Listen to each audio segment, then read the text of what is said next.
Hello everyone. Shri गणेशाय नमः। श्री जानकी वल्लभाय नमः। जय हो सीताराम की। श्री रामचरितमानस अयोध्या कांड की चौपाई 231 से लेके 250 तक संपूर्ण हिंदी में अर्थ सहित। जय जय सीताराम की। अयोध्या के राज्य की बात ही क्या है। ब्रह्मा विष्णु और महादेव पद पाकर भी भरत को राज्य का मद नहीं होने का क्या कभी काजी की बूंदों से क्षीर समुद्र नष्ट हो सकता है, फट सकता है। चौपाई। अंधकार चाहे तरुण मध्यात के सूर्य को निकल जाए, आकाश चाहे बादलों में समा कर मिल जाए, गो के खुर इतने जल में अगस्त्य जी डूब जाए और पृथ्वी चाहे अपनी स्वाभाविक सहनशीलता छोड़ दे, मच्छर की फूंक से चाहे सुमेरु उड़ जाए, परंतु हे भाई भरत को राजमत कभी नहीं हो सकता। हे लक्ष्मण, मैं तुम्हारी शपथ और पिताजी की सौगंध खाकर कहता हूँ, भरत के समान पवित्र उत्तम भाई संसार में नहीं है। हे तात, गुरु रूपी दूध और अवगुण रूपी जल को मिलाकर विधाता ने इस दृश्य प्रपंच जगत को रचता है, परंतु भरत ने सूर्यवंश रूपी तालाब में हंस रूप जन्म लेकर गुण और दोष का विभाग कर दिया, दोनों को अलग अलग कर दिया। गुण रूपी दूध को ग्रहण कर और अवगुण रूपी जल को त्याग कर भरत ने अपने यश और जगत में उजियाला कर दिया है। भरत के गुणशील और स्वभाव को कहते कहते श्री रघुनाथ जी प्रेम समुद्र में मग्न हो गए। दोहा। श्री रामचंद्र जी की वाणी सुनकर और भरत जी पर उनका प्रेम देखकर समस्त देवता उनकी सराहना करने लगे और कहने लगे कि श्री रामचंद्र जी के समान कृपा के धान प्रभु कौन है। चौपाई। यदि जगत में भरत का जन्म न होता तो पृथ्वी पर संपूर्ण धर्मों की धुरी कौन धारण करता। हे रघुनाथ जी, कवि कुल के आगमन की उनकी कल्पना से अतीत भरत जी के गुणों की कथा आपके सिवा कौन जान सकता है। लक्ष्मण जी और श्री रामचंद्र जी और माता सीता जी ने देवताओं की वाणी सुनकर अत्यंत सुख पाया, जो वर्णन नहीं किया जा सकता। यहाँ भरत जी ने सारे समाज के साथ पवित्र मंदाकिनी में स्नान किया, फिर सबको नदी में समीप ठहराकर तथा माता, गुरु और मंत्री की आज्ञा मांगकर निषाद राज और शत्रुघ्न को साथ लेकर भरत जी वहाँ चले जहाँ सीता जी और श्री रघुनाथ जी थे। भरत जी अपनी माता के कई की करनी को समझकर याद करके संकुचाते हैं और मन में करोड़ों कुतर्क करते सोचते हैं, श्री राम और लक्ष्मण सीता जी मेरा नाम सुनकर स्थान छोड़कर कहीं दूसरी जगह उठकर न चले जाए। दोहा। मुझे माता के मत में मानकर वे जो कुछ भी करे सो थोड़ा है, पर वे अपनी और समझकर अपने विरत और संबंध को देखकर मेरे पापों और अवगुणों को क्षमा करके मेरा आदर ही करेंगे। चौपाई। चाहे मलिन मन जानकर मुझे त्याग दे, चाहे अपना सेवक मानकर मेरा सम्मान करे, कुछ भी करे, मेरे तो श्री राम जी की जूतियाँ ही शरण है। श्री रामचंद्र जी तो अच्छे स्वामी है, दोष तो सब दास की ही है। जगत में यश के पात्र तो चातक और मछली ही है, जो अपने नेम और प्रेम को सदा बनाए रखने में निपुण है। ऐसा मन में सोचते हुए भरत जी मार्ग में चले जाते हैं। उनके सब अंग संकोच और प्रेम से शिथिल हो रहे हैं। माता हुई बुराई मानो उन्हें लौटाती है, पर धीरज की धुरी को धारण करने वाले भरत जी भक्तों के बल से चले जाते हैं। जब श्री रघुनाथ जी के स्वभाव को समझते स्मरण करते हैं, तब मार्ग में उनके पैर जल्दी जल्दी पड़ने लगते हैं। उस समय भरत की दशा कैसी है, जैसे जल के प्रवाह में जल के भौरे गति होती है। भरत जी का सोच और प्रेम देखकर उस समय निषाद विदेह हो गया, देह सुध बुध भूल गया। दोहा। मंगल शकुन होने लगे, उन्हें सुनकर विचार कर निषाद कहने लगा, सोच मिटेगा, हर्ष होगा, पर फिर अंत में दुख ही होगा। चौपाई। भरत जी ने सेवक गुह के वचन सत्य जाने और आश्रम के समीप जा पहुँचे। वहाँ के वन और पर्वतों के समूहों को देखा तो भरत जी ने इतने आनंदित हुए मानो कोई भूखा अच्छा अन्न भोजन पा गया हो। इति जैसे इति के भय से दुखी हुई और तीनों आध्यात्मिक, अधिदैविक और अधिभौतिक तपो तथा कुरुग्रहों महाबीमारियों से पीड़ित प्रजा किसी उत्तम देश या उत्तम राज्य जाकर सुखी हो जाए। भरत जी की गति दशा उसी प्रकार हो रही है। अधिक जल बरसना न बरसना, चूहों का उत्पात, टिटिया, तोते और दूसरे राजा की चढ़ाई, खेतों में बाधा देने वाले इन 6 उपरोधों को इति कहते हैं। श्री रामचंद्र जी के निवास वंश की संपत्ति ऐसी सुशोभित है मानो अच्छे राजाओं को सुख पाकर प्रजा भी सुखी हो। सुहाना वन पवित्र है, विवेक उसका राजा है और वैराग्य मंत्री है। यम अहिंसा, सत्य असत्य, ब्रह्मचर्य और अपिग्रह तथा नियम, सोच, संतोष, तप, स्वाध्याय और ईश्वर प्राणिधान योद्धा है।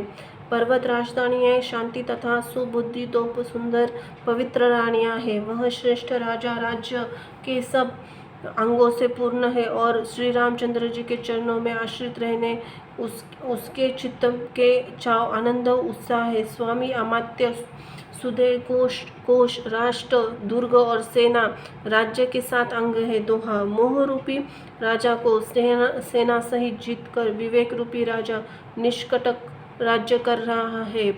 उसके नगर में सुख संपत्ति सुकाल वर्तमान है। चौपाई।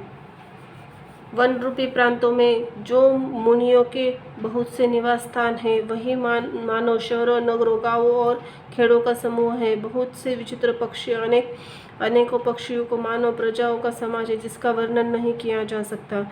गेंडा, हाथी, सिंह, वाघ, सुअर, भैंसे और बैलों को देखकर राजा के साज को सहराते ही बनता है। ये सब आपस का वैर छोड़कर जहाँ तहाँ एक साथ विरजते हैं। यही मानव चतुर्रागिणी सेना है। यहाँ तहाँ चतुर्रागिणी सेना है। पानी के झरने झर रहे हैं और मतवाले हाथी चिघाड़ रहे हैं। मानो वहाँ अनेक प्रकार के नगाड़े बज रहे हैं। चकवा, चकोर, पपिया, तोता तथा कोयलों का समूह, सुंदर हंस प्रसन्न मन से कूच रहे हैं।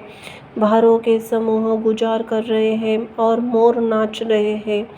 मानो उस अच्छे राज्य में चारों ओर मंगल हो रहा है। बेल वृक्ष तूर्ण सब फलों से युक्त है।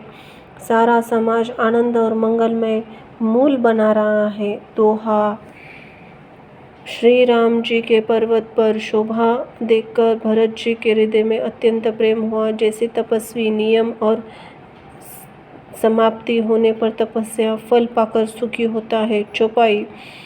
तब केवट दौड़कर ऊंचे चढ़ गया, भुजा उठाकर भरत जी से कहने लगा, हे नाथ, ये जो पाकर जामुन, आम और तमाम वृक्ष दिखाई देते हैं, जिन श्रेष्ठ वृक्षों के बीच में एक सुंदर विशाल बड़ का वृक्ष सुशोभित है, जिसको देखकर मन मोहित हो जाता है। उसके पत्ते नीले और सघन हैं, उसके लाल फल लगे हैं, उसकी घनी छाया सब ऋतुओं में सुख देने वाली है। मानो ब्रह्मा जी ने परम शोभा को एकत्र करके अंधकार लालिमामयी राशि रच दी है। हे गोसाई, ये वृक्ष नदी के समीप है, जहाँ श्री राम की पर्णकुटी छाई है। वहाँ तुलसीदास जी के बहुत सुंदर से वृक्ष सुशोभित है, जो कहीं सीता जी ने और लक्ष्मण जी ने लगाए हैं।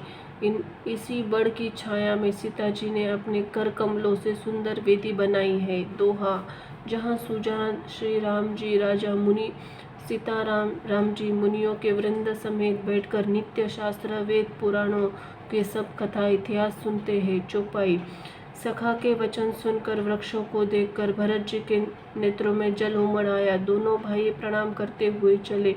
प्रेम का वर्णन करने में सरस्वती जी भी संकुचाती है।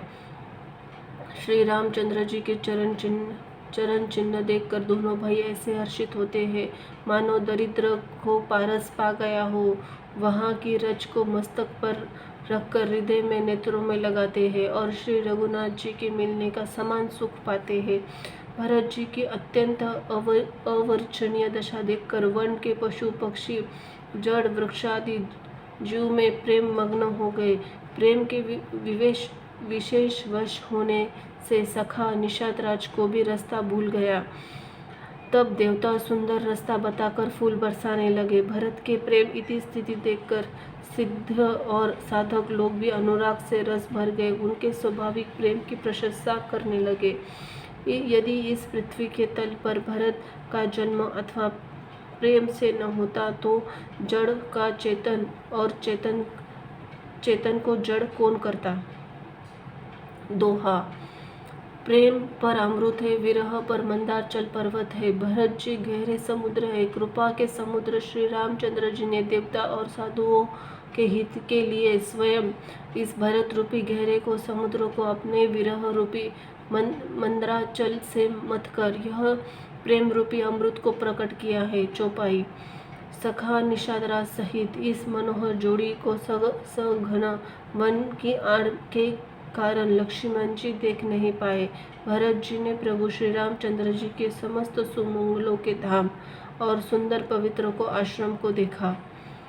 आश्रम में प्रवेश करते ही भरत जी का दुख और दाह जलन मिट गया, मानो योगी परमार्थ परम तत्व प्राप्ति हो गई। भरत जी ने देखा कि लक्ष्मण जी के प्रभु के आगे खड़े हैं और पूछे हुए वचन प्रेम पूर्वक कह रहे हैं, पूछी हुई बात को प्रेम पूर्वक उत्तर दे रहे हैं। सिर पर जटा है, कमर में मुनियों का वक्कल वस्त्र बांधे हैं और उसी में तरकस कसे हैं। हाथ में बाण तथा कंधे पर धनुष है। वेदी पर मनु तथा साधियों का समुदाय बैठा है और सीता जी सहित श्री रघुनाथ जी विराजमान है। श्री राम जी के वक्कल वस्त्र है, जटाएं धारण किए श्याम शरीर है। सीता राम जी ऐसे लगते हैं मानो रति और कामदेव ने मुनि का वेश धारण किया हो।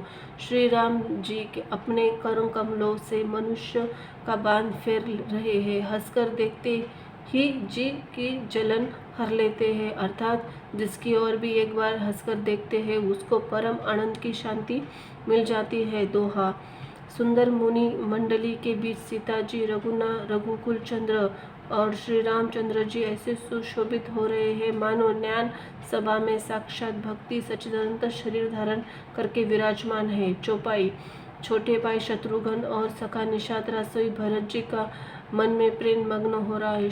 हर्ष शोक सुख दुख आदि सब भूल गए हैं। हे नाथ रक्षा कीजिए, हे गोसाई रक्षा कीजिए, ऐसा कहकर पृथ्वी पर दंड की तरह गिर पड़े। प्रेम भरे वचनों से लक्ष्मण जी ने पहचान लिया, मन में जान लिया। भरत जी प्रणाम कर रहे हैं। वे श्री राम जी के मुंह की ओर खड़े थे। भरत जी पीठ के पीछे थे, इनसे उन्हें देखा नहीं। और अब इस और तो भाई भरत जी का सरस प्रेम, उधर स्वामी शरद जी रामचंद्र की सेवा और प्रबल परवशता। न तो क्षण भर के लिए भी सेवा से पृथक होकर मिलते ही बनता है और न ही प्रेम व छोड़ते उपेक्षा करते ही कोई श्रेष्ठ कवि लक्ष्मण जी के चित्त की इस गति को दुविधा का वर्णन कर सकता है। वे सेवा का भार रख कर रह गए, सेवा को विशेष महत्व समझकर उसी में ही लगे रहे, मानो चढ़ी हुई पतंग को खिलवाड़ी पतंग उड़ाने वाला खींच रहा हो। लक्ष्मण जी ने प्रेम सहित पृथ्वी पर मस्तक नवाकर कहा, हे रघुनाथ जी, भरत जी प्रणाम कर रहे। यह सुनते ही रघुनाथ जी प्रेम आधीर होके उठे। कहीं वस्त्र गिरा, कहीं तरकस, कहीं धनुष तो कहीं बाण। दोहा। कृपा निधान श्री रामचंद्र जी ने उनको जबरदस्ती उठाकर हृदय से लगा लिया। भरत जी और श्री रामचंद्र जी की मिलन की रीति देखकर सबको अपनी सुध भूल गई। चौपाई। मिलन की प्रति कैसे बखानी की जाए, वह तो कविकुल के लिए कर्म और वाणी तीनों से अगम है। दोनों भाई भरत जी और राम जी मन बुद्धि चित्त और अहंकार को भूलकर परम प्रेम से पूर्ण हो रहे हैं। कहिए उस प्रेम को, उस श्रेष्ठ प्रेम को कौन प्रकट करे? कवि की बुद्धि किसकी छाया का अनुसरण करे? कवि तो अक्षर और अर्थ का ही सच्चा बल है। नट ताल की गति के अनुसार नाचता है।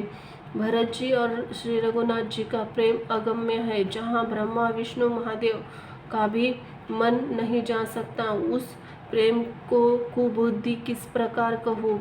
भला गाडर की तात से भी कहीं सुंदर राग बज सकता है? तब तालाबों और झीलों में इस तरह घास होती है, उसे गाडर कहते हैं। भरत जी और श्री रामचंद्र जी मिलने का ढंग देखकर देवता भयभीत हो गए। उनकी धुक धुकी धड़कने लगी। देवगुरु बृहस्पति जी ने समझाया, तभी वे मूर्ख चेते और फूल बरसाकर पर प्रशंसा करने लगे। दोहा। फिर श्री रामचंद्र जी प्रेम के साथ शत्रुघ्न से मिले, तब केवट निषादराज से मिले। प्रणाम करते हुए लक्ष्मण से भरत जी बड़े प्रेम से मिले। चौपाई। तब लक्ष्मण जी ललाकर बड़ी उमंग के साथ छोटे भाई शत्रुघ्न से मिले। फिर उन्होंने निषादराज को हृदय से लगा लिया। फिर भरत शत्रुघ्न दोगे भाइयों ने उपस्थित मुनियों को प्रणाम किया, इच्छित आशीर्वाद पाकर आनंदित हुए। छोटे भाई शत्रुघ्न सहित भरत जी का प्रेम उमंग सीता जी के चरण कमलों की रज सर पे धारण कर बार बार प्रणाम करने लगे। सीता जी ने उन्हें उठाकर सिर को अपने कर कमल को स्पर्श किया, सिर पर हाथ फेरकर उन्हें दोनों को बिठाया। सीता जी ने मन ही मन आशीर्वाद दिया, क्योंकि वे स्नेह में मग्न है, उन्हें देह की सुध बुध नहीं है। सीता जी को सब प्रकार से अपने अनुकूल देखकर भरत जी सोच रहित हो गए। उनके हृदय में कल्पित भय जाता रहा। उस समय न तो कोई कुछ कहता, न कोई कुछ पूछता, मन से परिपूर्ण है, वह अपनी गति से खाली है, अर्थात संकल्प विकल्प और चाचल्य से शून्य है। इस प्रकार अवसर पर केवट निषाद राज धीरज धर हाथ जोड़कर प्रणाम करके विनती करने लगे। दोहा। हे नाथ मुनिनाथ वशिष्ठी ने साथ सब माताएं, नगरवासी, सेवक, सेनापति, मंत्री सब आपके वियोग से व्याकुल हो गए हैं। चौपाई। गुरु का आगमन सुनकर शील के समुद्र श्री रामचंद्र जी ने सीता जी के पास शत्रुघ्न जी को रख लिया और वे परम धीर धर्म धुरिंदर दयालु श्री राम जी उसी समय वेग के साथ चल पड़े। गुरु जी के दर्शन करने के लक्ष्मण सहित प्रभु श्री रामचंद्र जी प्रेम में भर गए, दंडवत प्रणाम करने लगे। मुनि जी ने, वशिष्ठ जी ने दौड़कर उन्हें हृदय से लगा लिया और वे प्रेम में उमंग कर दोनों भाइयों से मिले। फिर प्रेम से पुलकित होकर केवट निषाद राज ने अपना नाम लेकर दूर से वशिष्ठ जी को दंडवत प्रणाम किया। ऋषि वशिष्ठ जी ने राम सखा जानकर उसको जबरदस्ती हृदय से लगा लिया, मानो जमीन पर लौटते ही प्रेम पूर्वक समेट हो गया हो।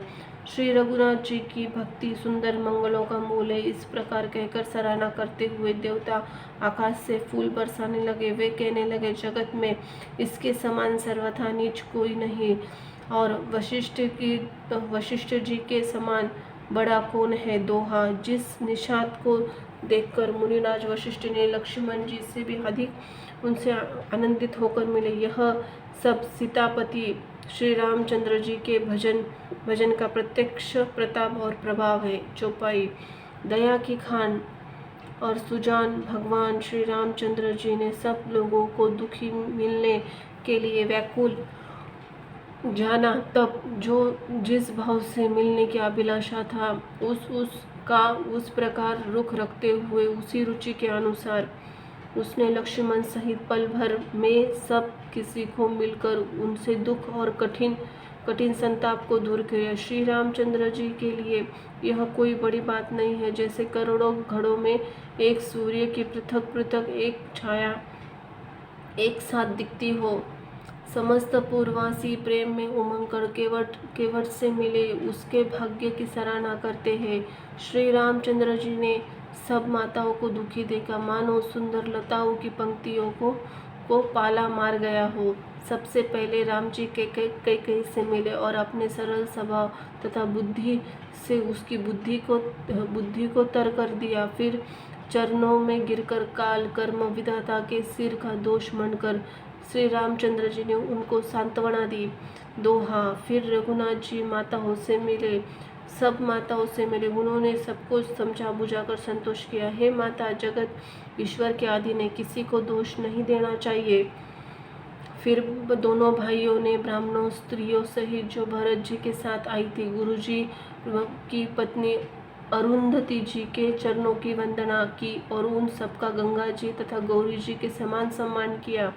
वे आनंदित होकर कोमलवाणी से आशीर्वाद देने लगी। तब दोनों भाई पैर पकड़कर सुमित्रा जी के गोद में जा चिपटे, मानो किसी अत्यंत दरिद्र की संपत्ति से भेंट हो गई हो। फिर दोनों भाई माता कौशल्या के चरणों में गिर पड़े। प्रेम के मारे सारे अंग शिथिल हो गए। बड़े स्नेह से माता उनके हृदय में लगा लिया, नेत्रों में प्रेम अश्रु जल के उन्हें नहला दिया। उस समय के हर्ष विषाद को कवि कैसे कहे, जैसे गूंगा स्वाद किसको बतावे।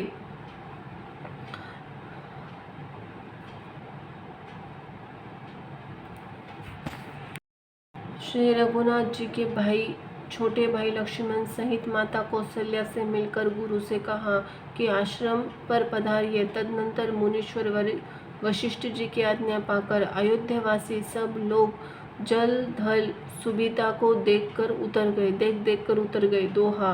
ब्राह्मण मंत्री माताएं गुरु आदि गिने चुने लोगों के साथ लिए हुए भरत जी, लक्ष्मण जी और रघुनाथ जी पवित्र आश्रम को चले। चौपाई। सीता जी आकर मुनि श्रेष्ठ वशिष्ठों के चरणों में लगी और उन्होंने मन मांगी उचित आशीष पाई। फिर मुनियों की स्त्रियों सहित गुरु पत्नी अरुंधति से मिली। उनका जितना प्रेम था वह कहा नहीं जाता।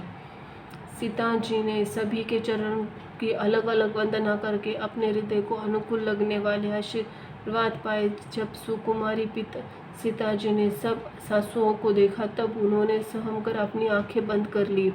सासुओं की बुरी दशा देखकर उन्हें ऐसा प्रसिद्ध होने हुआ मानो राजहंसिनियां बाधिक के वश में पड़ गई हो। मन में सोचने लगी, कुचाली विधाता ने क्या मार डाला।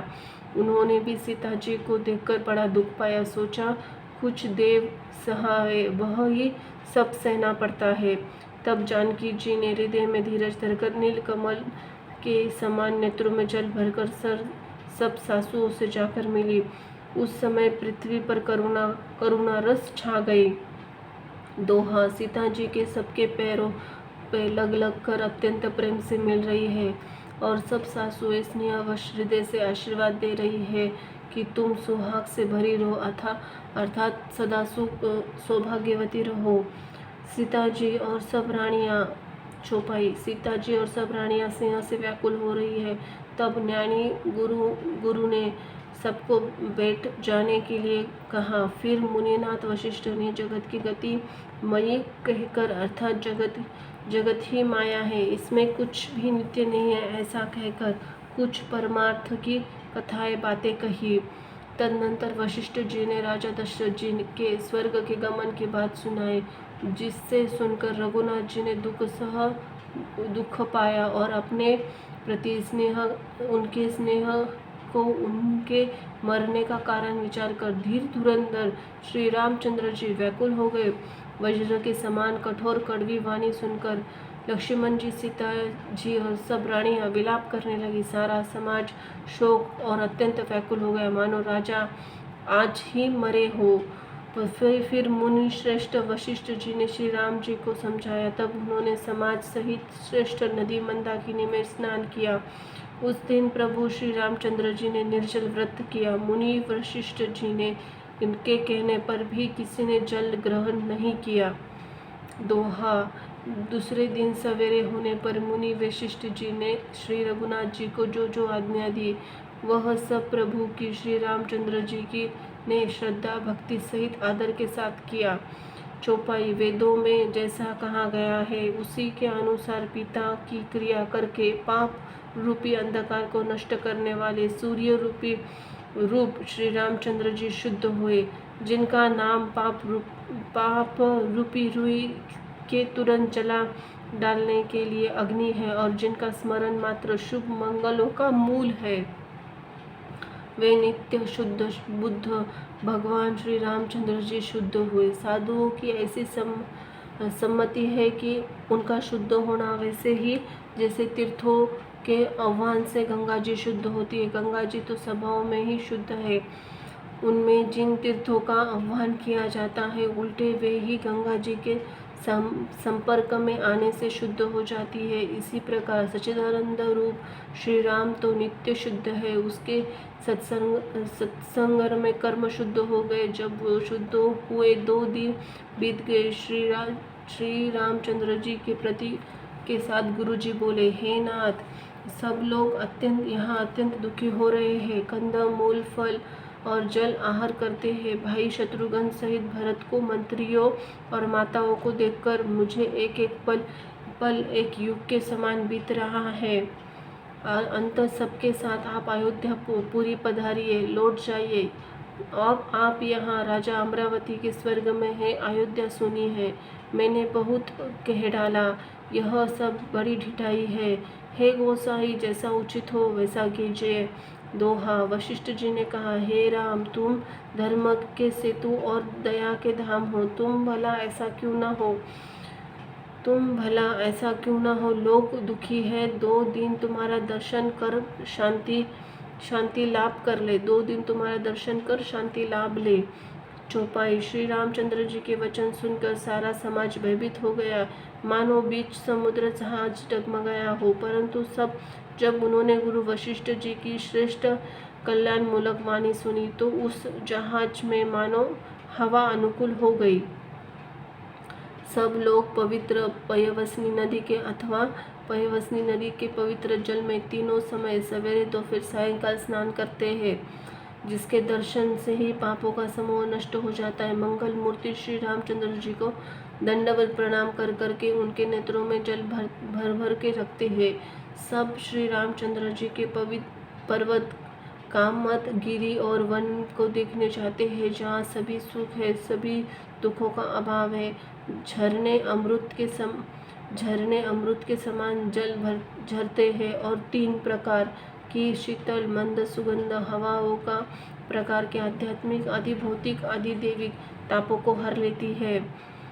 असंख्य जात के वृक्ष लताएं तूर्ण हैं तथा बहुत तरह के फल फूल पत्ते हैं। सुंदर शिला है, वृक्षों की छाया देने वाले वन की शोभा किससे वर्णन किया जा सकता है। दोहा।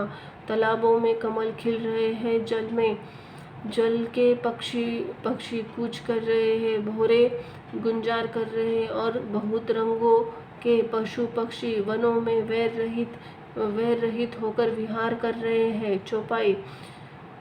कोल किरात भील और वन में आदि रहने वाले लोग पवित्र सुंदर अमृत के समान स्वादिष्ट मधु शहद को सुंदर दाने बनाकर उनमें से भर कर तथा कंद मूल फल अंकुर आदि जुटियों आटे को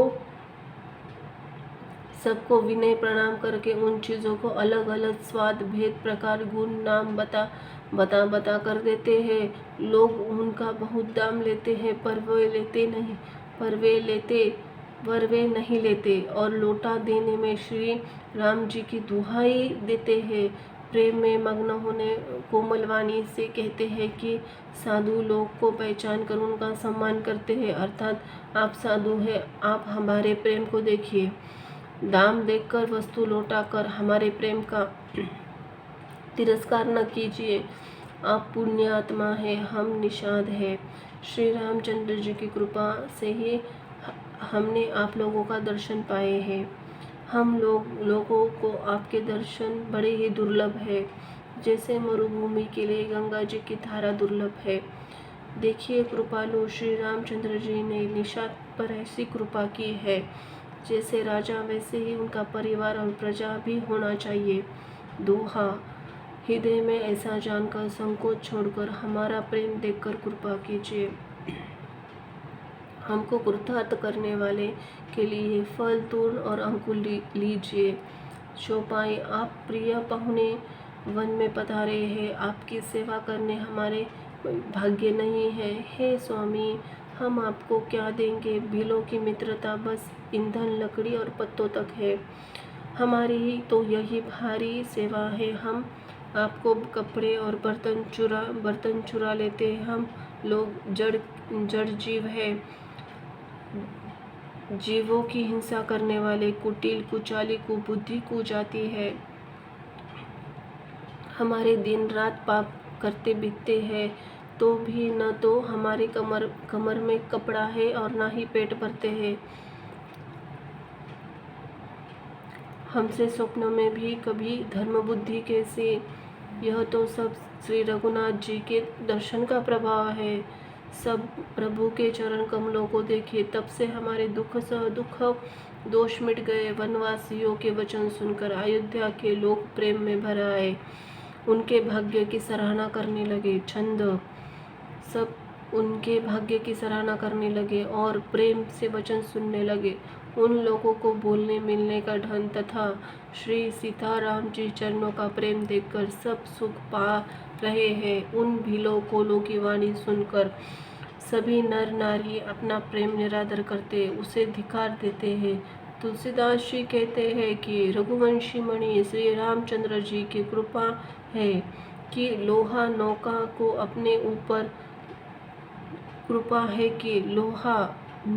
अपने ऊपर लेकर तैर गया। बोलो सीताराम की जय। धन्यवाद।